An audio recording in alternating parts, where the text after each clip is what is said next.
Preste atenção que esse rapaz aqui, quando ele é obrigado, em virtude da decisão judicial, a entregar o veículo a C, nasce para ele uma pretensão indenizatória para exigir do alienante os prejuízos, todos os valores em indenização dos prejuízos advindos da evicção.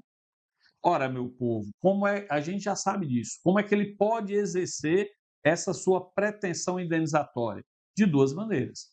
Ou ele ajuiza uma ação autônoma somente ao final da ação principal, ou ele se vale da denunciação da lide.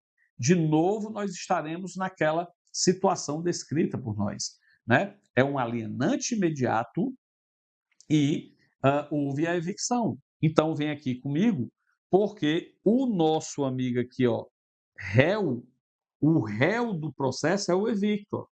Ele é réu dessa ação. E é ele agora que vai se valer da denunciação da lide.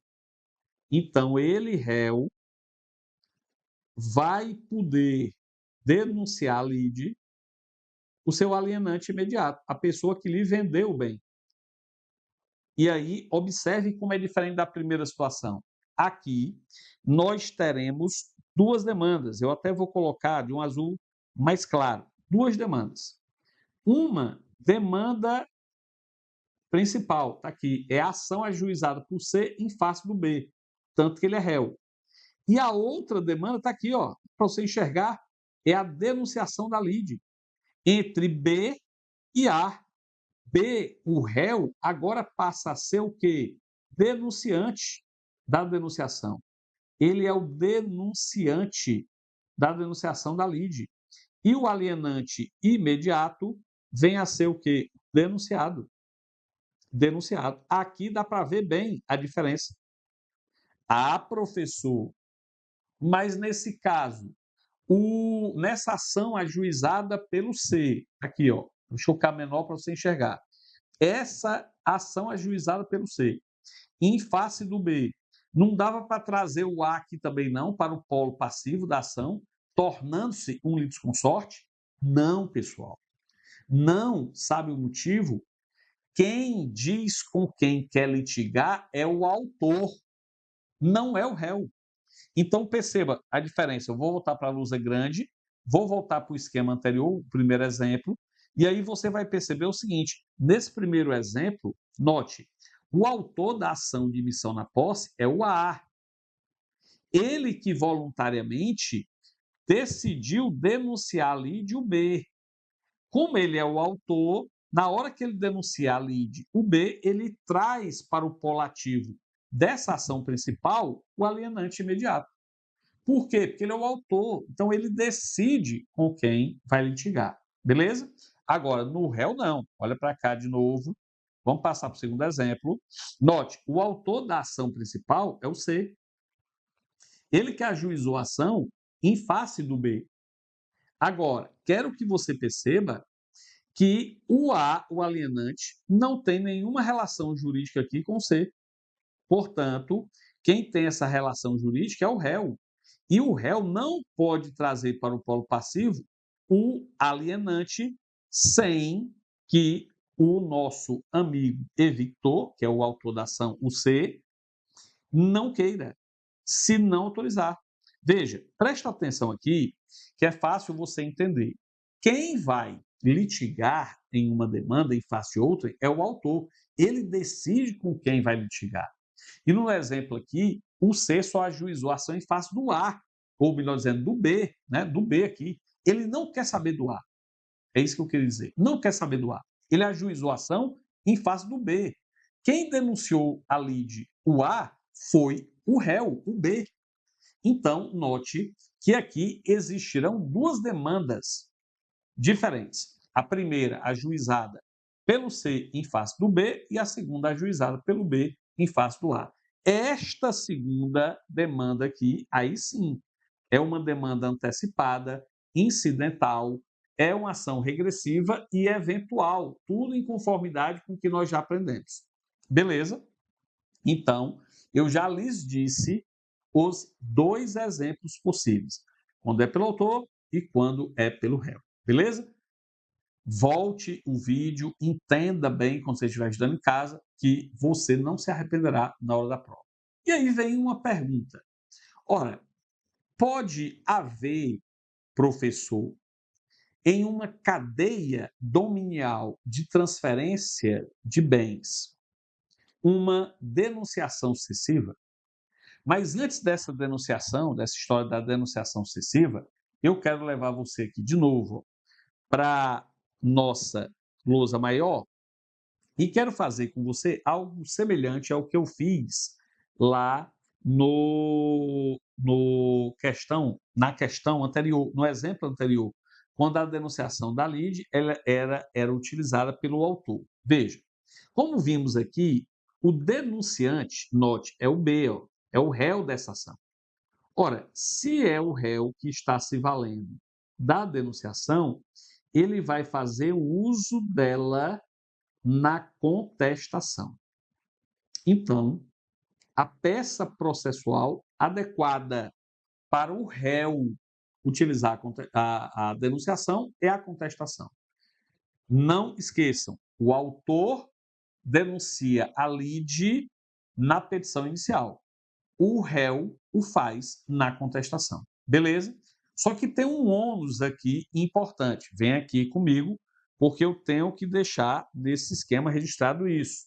Veja, aqui, pessoal, nessa contestação, tá? Nessa contestação, o réu, ora denunciante, o denunciante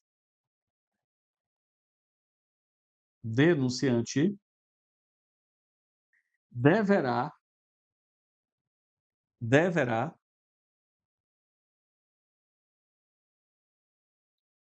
no prazo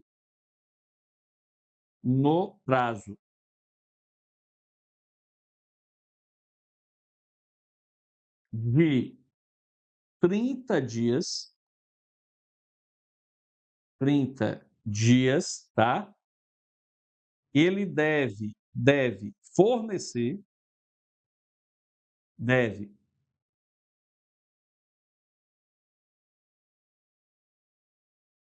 ele deve requerer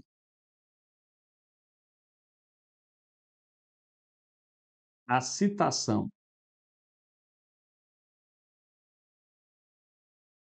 do denunciado,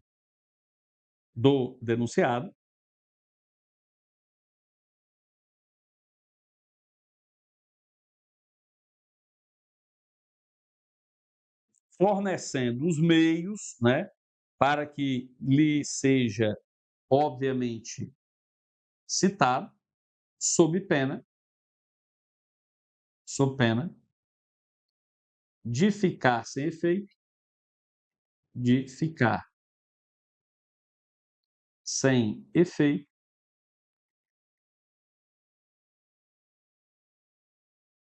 a denunciação. Denunciação.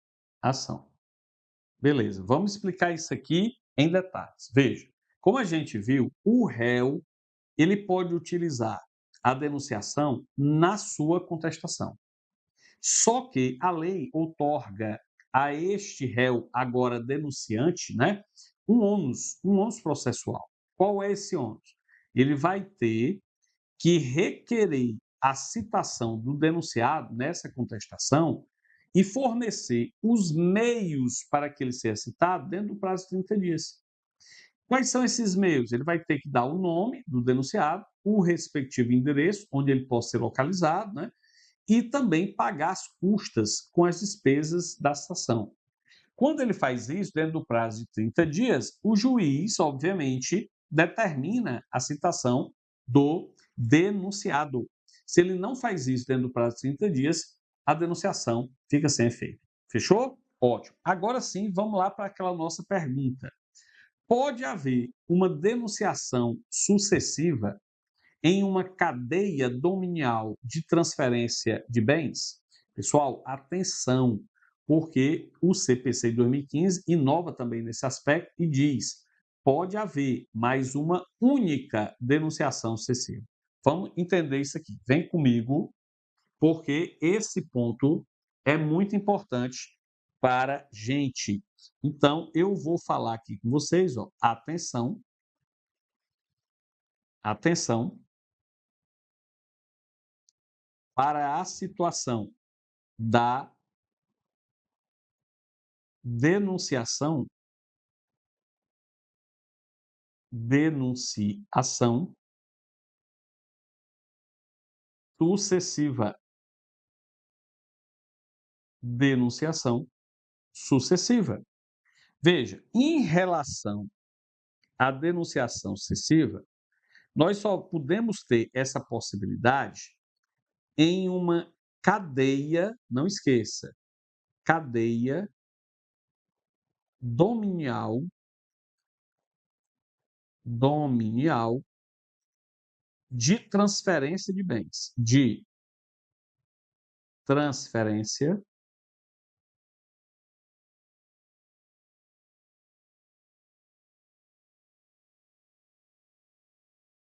de bens. Então, o que é que ocorre aqui? Note, existe uma pessoa que eu vou chamar de A, pessoa A, que vendeu um carro para uma pessoa B. Então, o A vendeu esse carro para o B. O B, por sua vez, vendeu este mesmo carro para o C. E o C, por fim, vende este mesmo veículo para o D. Beleza?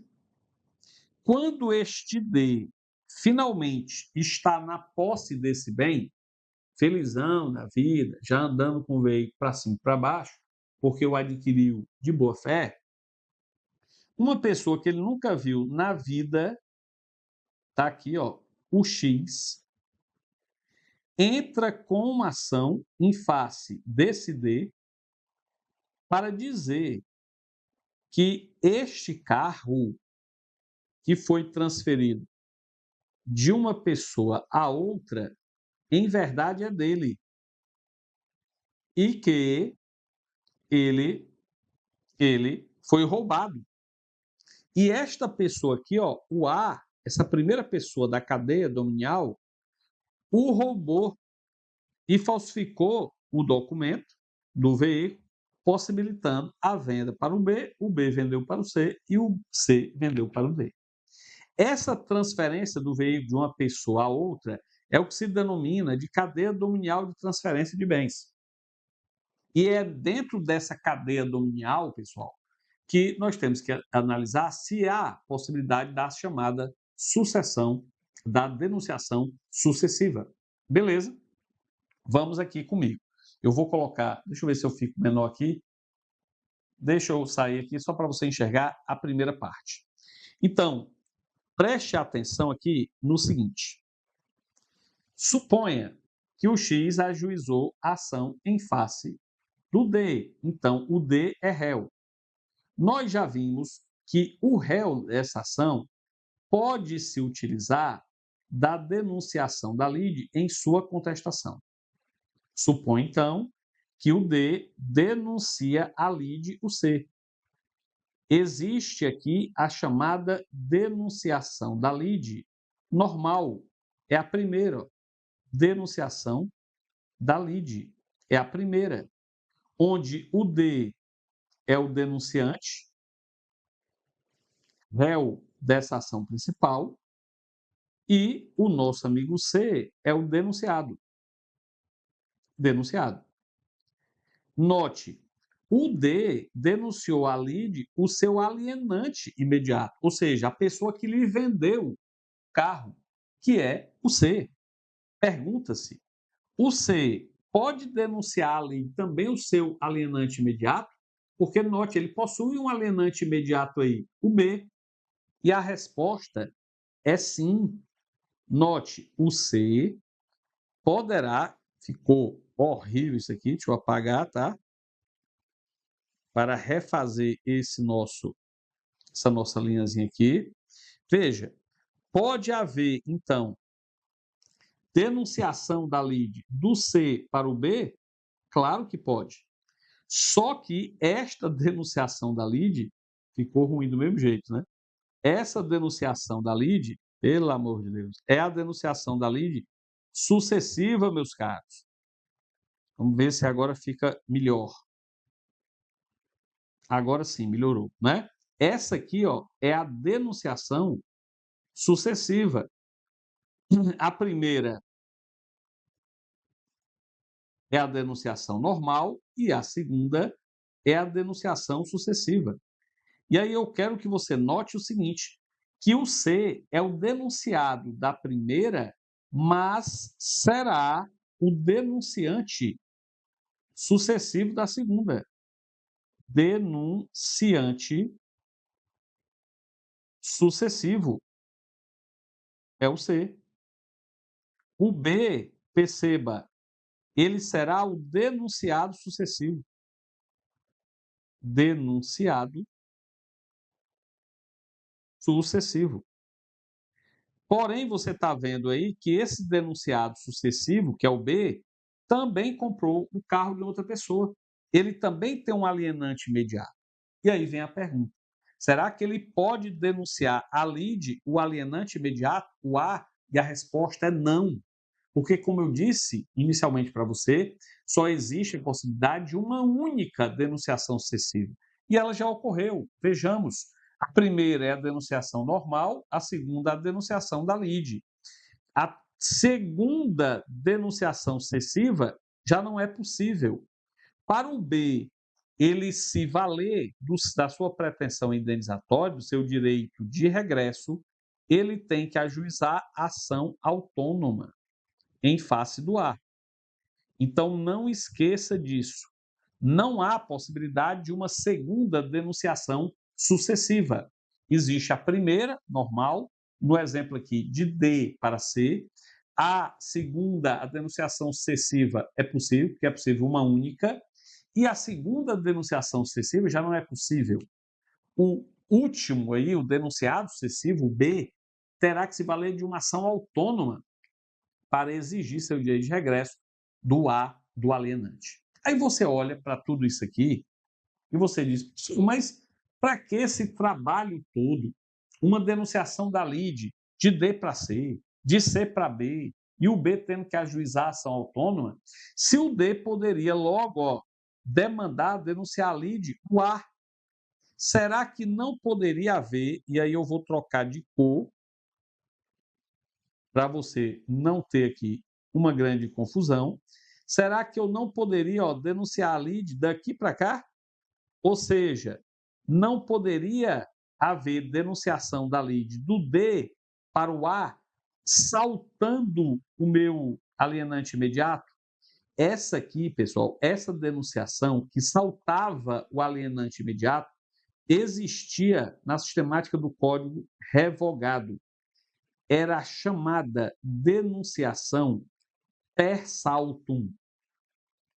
Denunciação per saltum, porque saltava o alienante imediato, né? O nome já indicava, tá? Denunciação per saltum.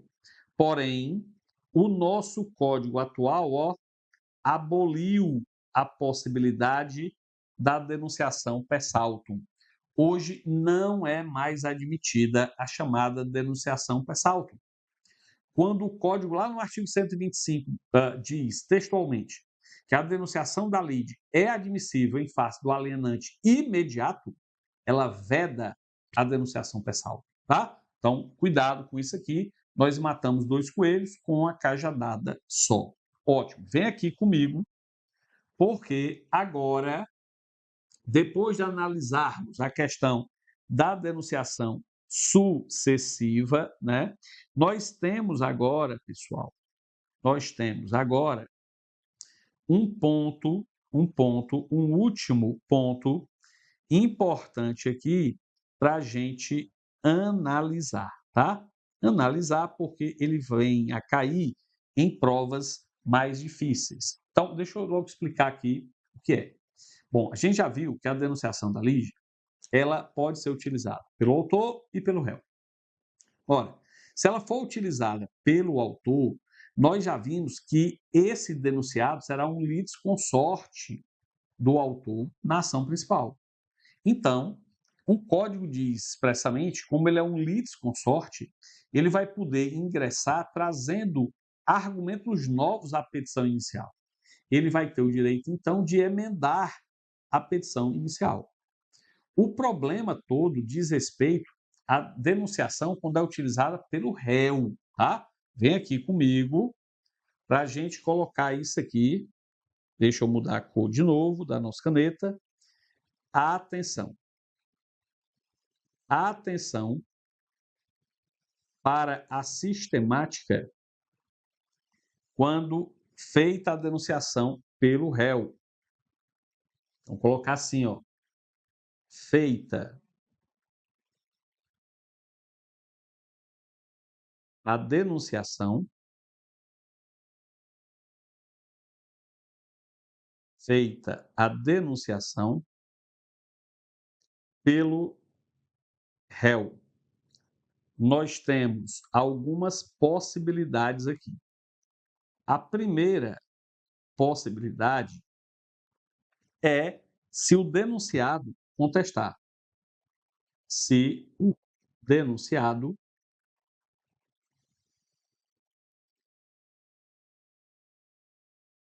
contestar o pedido formulado pelo autor, né? Então ele contesta, beleza? Agora, segunda hipótese é se o denunciado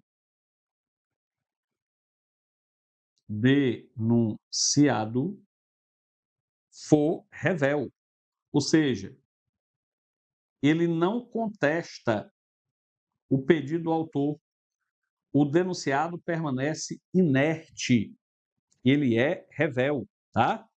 E a última possibilidade é se o denunciado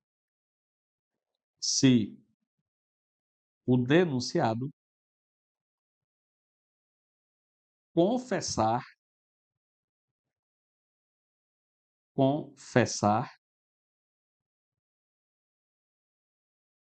os fatos alegados pelo autor.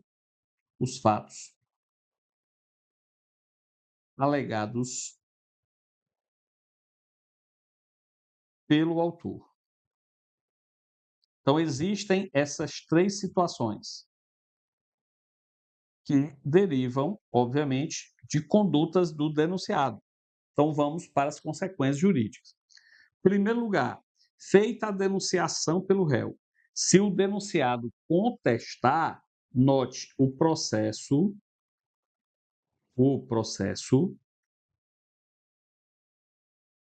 seguirá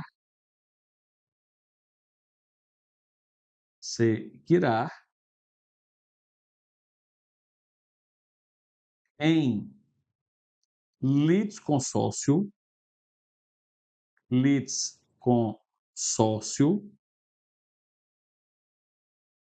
entre denunciante e denunciado, entre denunciante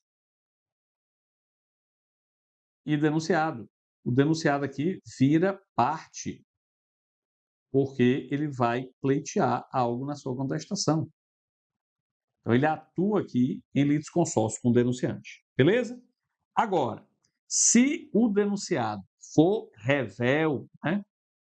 O denunciante, pessoal, o denunciante pode deixar, o denunciante pode deixar de prosseguir com a defesa, deixar de prosseguir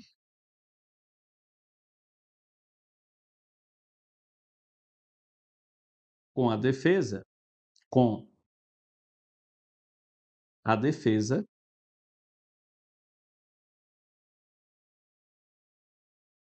obviamente, né, oferecida, restringindo restringindo sua atuação, sua atuação, a ação regressiva, ou seja, ao direito de regresso, a ação regressiva. Lembra que eu disse para vocês que a denunciação da lide só ia ser julgada se o denunciante perdesse? Ora, meu povo, aqui quem cala consente, já diz o ditado popular.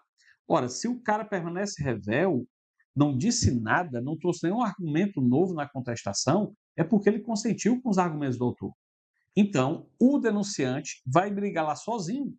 Não, ele comprou, adquiriu o imóvel daquele alienante, né? O alienante é que tem que garantir a ele o direito de propriedade, porque ele é o vendedor. Ora, se é assim, ele pode deixar de prosseguir com a defesa e vai se restringir nesse processo apenas ao seu direito de regresso. É isso que acontece se o denunciado for revel. E por fim, vem comigo, se o denunciado confessar os fatos alegados pelo autor na ação principal, né? O que é que vai acontecer? O denunciante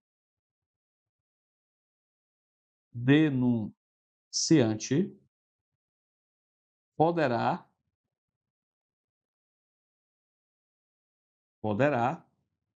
prosseguir com a defesa, com a defesa, ou ele pode aderir a esse reconhecimento, né? E pedir, prosseguir com a defesa, ou aderir ao reconhecimento e pedir a procedência da ação regressiva. A procedência da ação regressiva.